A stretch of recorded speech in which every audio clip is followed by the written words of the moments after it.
the addition of HCl or HBr to alkynes. So an alkyne is a molecule with a carbon-carbon triple bond, like the starting material is shown here. And if we look at a reactivity trend, we see that alkenes are more reactive than alkynes, and that alkynes are more reactive than an alkene that has a substituent that is a halogen. And this is important to this particular reaction because if we take our alkyne and we were to add one equivalent of HX, then what we would get would be a halo-substituted alkene. So in this case, we would add a hydrogen to one of the carbon atoms of this alkyne, and to the other carbon atom, we would add a halogen. So because this is less reactive than the alkyne, we can control this reaction with stoichiometry. So if we have just one equivalent, then we'll add just one equivalent to an alkyne. So let's look at an example. So this time I picked an alkyne that is a terminal alkyne. That means that the alkyne is at the end of the chain.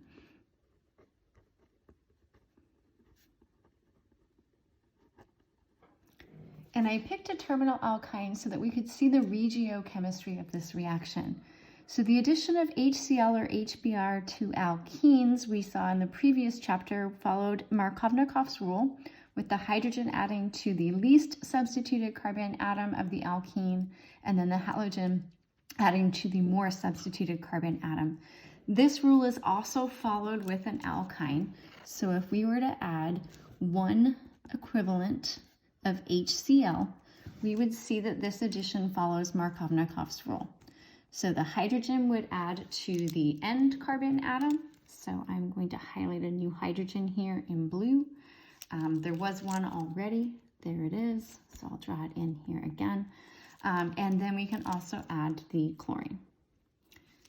So this would be the product if you added one equivalent of HCl. And as we said, this follows Markovnikov's rule.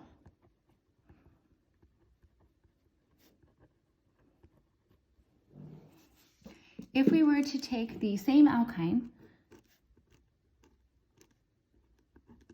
and add two equivalents of, let's use HBr this time, we would see that we would initially get the product where one of these hydrobromic acids had added across the alkyne to give the halo-substituted alkene, which is less reactive than the starting alkyne. If we have two equivalents, though, the reaction can take place one more time, so we can add another equivalent of HBr, and I'm going to draw the mechanism for this step. So there is the second equivalent of HBr, and we can see that the alkene acts as a nucleophile and attacks the hydrogen, and then the bond between the hydrogen and the bromine is broken.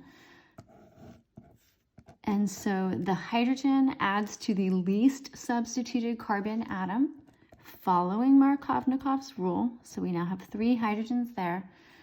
The bromine from the first step is still attached to this carbon, and we have a positive charge. Okay, and so we have some extra resonance stability here. We've got bromine with some lone pairs of electrons that can donate electrons in to help stabilize this carbocation.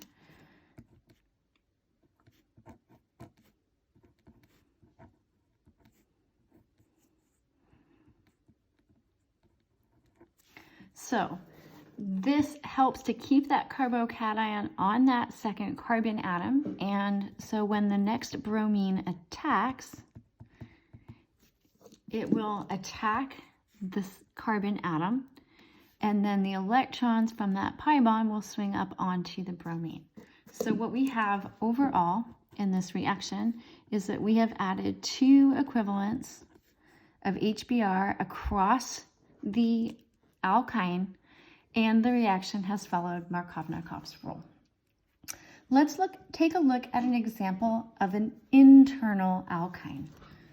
So I'm going to redraw the alkyne that we had on the top of the page.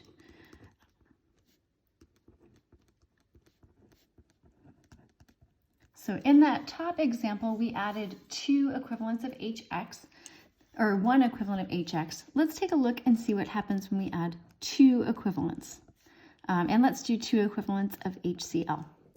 So adding the first equivalent will give us the halo substituted alkene. So I'm going to draw that. So we've added the hydrogen and we have added the halogen. When we add the second equivalent, what we will see is a similar pattern to what we had here. The second equivalent of the halogen will add to the same carbon atom as the first because of this additional resonance stabilization. So what we will see overall is that both hydrogens add to the same carbon and both halogens add to the same carbon atom. Okay, so the overall product for this, if this was chlorine that we used, we should really be drawing two chlorine atoms there. So I am going to redraw this to show that we have added two equivalents of HCl. So both of the hydrogens added to the same carbon atom and both of the chlorines added to the same carbon atom.